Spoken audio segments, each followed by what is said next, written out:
Bruce Parkinson joins us. He's all now. I think he's almost a friend of the show here because he was on last year. He is a friend of the show, but last spring when I think when Braden Smith, everybody knows Bruce Parkinson was the all-time Purdue assist leader. Braden Smith broke that record, and then of course Braden Smith became the Big Ten's all-time leading. But this story, as if you didn't watch the Big Ten Network this week. And it's on YouTube as well. Great piece on the Big Ten Network and Bruce Parkinson's role. Bruce is the gift that keeps on giving with Purdue men's basketball. Of course, a Hall of Famer, played for Purdue 1773 to 77, and in a magnificent career. But Bruce, first, welcome to the show. But it's got to be extra satisfying when you see Braden continue to rack these things up and rack his assist records, but also watching him play the way he does. Couldn't be happier, Alan. Records like this, lucky enough to hold it for Yeah, quite some time. It's a 47 different, years, but who's counting? yeah, Right?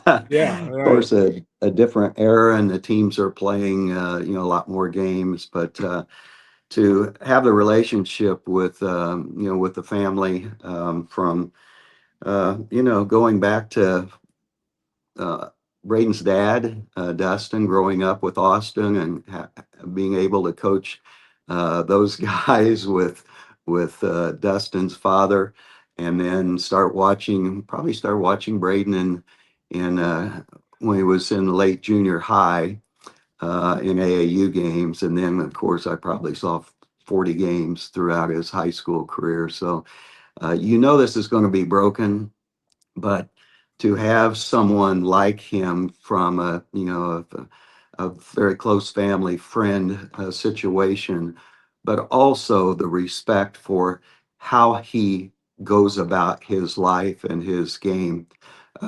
Purdue's been, we've been very fortunate to have that guy, be able to watch him for the last 4 years. And while the story has been told, obviously, about Bruce and Bruce Parkinson and how that happened, revisit that just for a second because the fact that Westfield and where you lived and the fact that you watched him and the fact that you called a guy named Matt Painter and said, boy, you need to take this guy. But that story still needs to be repeated for those that don't know it. Well, as I said, I watched him in junior high. He Yeah, was he was so little, Alan, small, and so was his dad. You look at yeah, Dustin now; he's probably 6'2", 6'3", but he yeah. got all of his height after high school. So I started watching more seriously freshman and sophomore years, and by the time that I knew that there was something there. He played and he's always going to play with that chip on his shoulder Yeah. because he's been underestimated, undervalued virtually his whole life. I think Yeah. maybe here these last 2 years everybody understands just how doggone good he is. But uh, the thing that the couple, two or three things from a high school standpoint that stood out. One was junior year, as I said on that Journey broadcast, was you could tell, I could tell there's something really special here. And yet he still was, generally he wouldn't, as Jenny pointed out in that TV thing, he's his size. He's not going to jump out at you from a height, strength standpoint coming out of high school. But what really did it was when I would go to those games. I'd sit close to Dustin and Jenny, or at least have a couple conversations. And Yeah. Dustin started talking about this IU informal visit that they had just I had. know that got your goat. And Archie, they hadn't offered.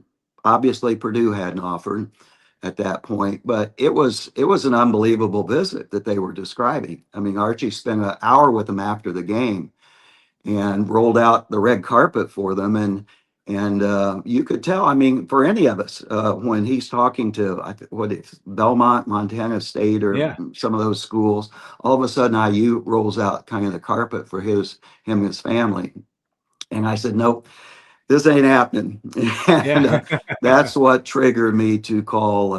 That's what triggered me to call Matt and tell him that one is the height thing, that that I think there's a good chance that he could get his height after high school, but that this guy is rare, and Yeah. he has all the skills and abilities. And I made the comment somewhat tongue in cheek, but when you think about how smart he is, Yeah. that I made that comment. He's going to be smarter than all your assistant coaches, Yeah. and I have a tremendous amount of respect for his assistant coaches who were also college basketball players. Yeah. But I'd not seen any combination of skill, IQ, and this chip on his shoulder and the drive to win and be better. And so that kind of, I think that kind of started it. And then I'll tell you two things, Alan, from his high school career. I've been trying to think. I need to ask Braden, but early in either his junior year or I believe it was his senior year, more likely, one of my buddies and I went to watch him play, and it was out of a timeout. First game that we watched that particular year, out of a timeout. We're just kind of talking, and the game resumes. All of a sudden, Braden is not bringing the ball up the floor. Somebody else is. He throws it, I think, to the center, kind of like we throw it to Trey, who Yeah. throws it to Jacobson. They called at the timeout a sky lob for Braden, Yeah. and they threw it up at the basket. Braden catches it with two hands and jams it. And I'm looking at my buddy Jeff Tweedy. I'm looking at him and said, "Did we really see that?" Yeah. It's like we wanted to see it again and again and again. And his athletic ability gets understated so much. But he's going to get a dunk. I mean, he's going to get a dunk before his senior year is over with. But that and his 3 games, sectional 3 games, his senior year, playing on a broken foot and leading his team to their first high school sectional championship against probably the number 1, number 4, and number 7 team in the state. By then, of course, he had already committed. Matt had offered, done some more investigation, and but as a high school player, watching him that week, I'd never seen anything like it. Yeah, and that's coming from a guy that knows him. Now, some of the characters we're talking about, obviously Braden's mom, but also Bruce Parkinson's son, Austin, the head coach at for Butler women's basketball. This is a group that knows basketball, lives it, and has watched it from an Indiana level. And yeah, he is unique. He ends up being Mr. Basketball and doing all the things he did. Now, we talked off air about something that I think is really important. You obviously had guys like Frank Kendrick and John Garrett and Walter Jordan to throw the basketball to, throw past the basketball to, and that certainly helped you in your day getting records. But there's a lot I wanted you to articulate what really goes into having this type of record, because obviously you got to have a Zach Edey that helped for a couple of years. Trey Kaufman-Renn led one of the leading scorers in the Big Ten last year. But talk about what that, I mean, from your perspective, what all goes into having that type of record. Alan, that's a great question. And unless you've kind of been in those shoes to understand what all it takes, first of all, it obviously starts with skill and a basketball IQ. I mean, that's a given to even have a chance to do anything close to what Braden has done. Then you have to have a willingness to pass and an understanding the value of that in the scope of a team framework, and also understanding the value to him personally that could be gained by him becoming such a phenomenal passer, that to be able to see these things. I was telling somebody the other day, he's like Matt Stafford. I Yeah. was watching a football game this year and watching Stafford, and he's always looking away from the actual receiver that he's throwing the ball to. And Yeah. he will look, let's say he will look to the left and looking at and getting everybody to lean there, knowing he's going to throw it to the guy on the right. Yeah. And that's a unique kind of a thing that that has to be there, that obviously Braden has. Then you've got to start as a freshman. I Yeah. mean, you to do that longevity of the Big Ten overall all-time assists, you got to start as a freshman. You have to play a lot of minutes, and Alan, you have to earn those minutes. It Yeah. can't be a guy that's just a passer.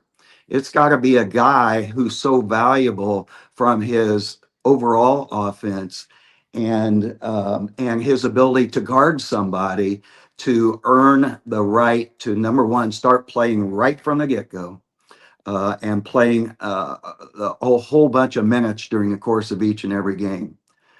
Then you have to be injury free. And as you mentioned, you have to play with some multiple scorers. I played with guys like Kendrick and Garrett Yeah. and Walter Jordan and Eugene Parker and some guys that could put the ball in. And just think of who Braden has played with. Yeah. Oh my gosh, Yeah. Fletcher and Edie and Dre Kaufman and then the role players that come in that he sets up. And then you have to, and this is something else, that you could have all these things so far, Yeah. but you have to have a coach that appreciates a ball dominant guard. Yeah. And Matt has been obviously the trust that the two of them have built over the over these 4 years. But that was there immediately for Matt to recognize, and his staff and PJ with the offense of knowing that Braden can be, and he's turned out to be, a ball dominant guard, and then create a supportive offensive strategy to support that. I mean, that's just, that's just something people would never ever think about, that he could have all these other things, but if that coach doesn't recognize that and build that into who he's recruiting, the teammates with him, and then he's been lucky and we've been spoiled here these last 4 years. You have to be on a great team that plays a whole bunch of games in their conference tournament and then the NCAA tournament to get up. If you might have enough minutes, but you might not ever have enough enough games to allow you to be in that running. And then the last thing I would say, and it wasn't a tough sacrifice, I don't think, for Braden, but the sacrifice and willingness to sacrifice his scoring to focus more on running the team and passing and getting others the opportunity to do what they like to do, what Fletch likes to do, what Trey likes to do. Now, Oscar and Daniel. Jacobson, Yeah. yeah, and Daniel. So, I mean, that's a lot of factors that have to be built in, and then of course be injury free. I think, as I said before, and all these things have lined up, and it's been a treat to watch. It's interesting because he obviously came into Purdue with that injury and had to deal with that. It was a Yep. big concern. Purdue was trying to get a guy in the portal, or was concerned about that, and because of his foot injury, I believe it was, heading into his freshman year. And he's been, knock on wood, if you're a Purdue fan, Knock on wood. he's been pretty good. Yeah, it is interesting because to get to beat Bobby Hurley, and that's going to be the Oh, next mountain to climb. He's going to need to get 37, 38 games in. He can get there. But yep. Purdue's, his teammates have got, and he and his teammates got to win, play maybe 3 games in the Big Ten tournament, play, if you're a Purdue fan, hopefully 6 in the NCAA tournament, and you get a chance to be there. But interesting, it's an amazing story. It's funny because we've talked, I think earlier on, I talked to Bruce Weber earlier in the show, and I'm here with Bruce Parkinson, but the whole opportunity to, have somebody special and have that all come to pass is very, very unique. And there's a lot of good teams in this league, a lot of good Yeah. players, but to be able to be what he's been has been unreal. All right, there is a guy, and certainly. And the other thing was that a game that I think you weren't able to go to, the Washington game, but you, I'm sure, watched. Braden Smith can turn it on. We know this. We've watched him for 4 years, but 22 points or whatever it was again, he can score. He can make the big shots. We know that.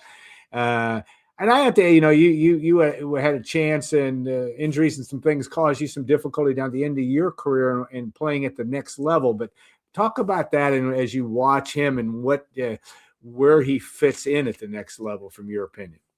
Yeah, I just looked at knowing we were going to be talking today. I wanted to get a look at the overall stats for the team, and noticing that Trey and Fletch and Braden, they're all average about 13 a game.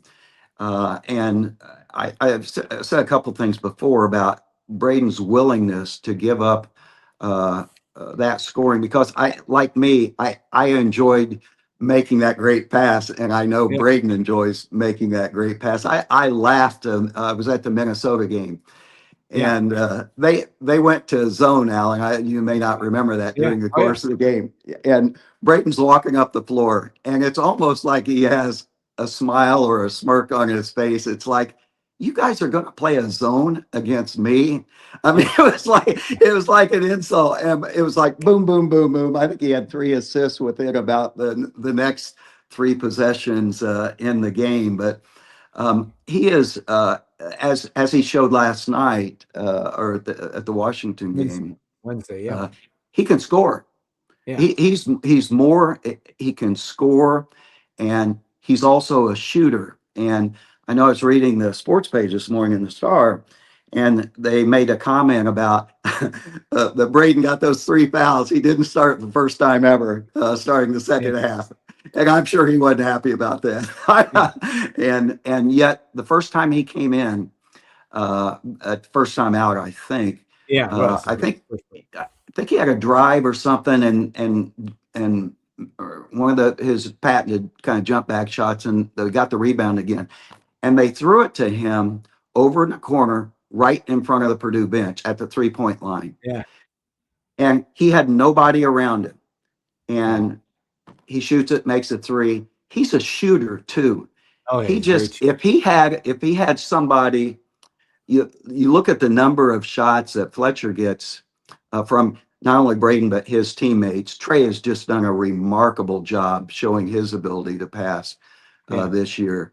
But Braden never gets that wide open 3. And if he did, he is a great shooter as well as a scorer. And every once in a while, I think it's just like it may start with a little run, and in the beginning of the game, it's like, yeah, maybe this is one of those nights where I might look to score a little bit more. But his chemistry with those 3, their chemistry and what they've been able to do together is just remarkable.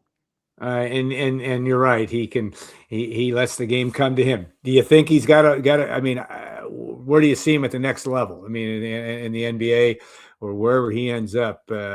Again, he's going to have a chip on his shoulder to make it in that league. But I wouldn't bet against him.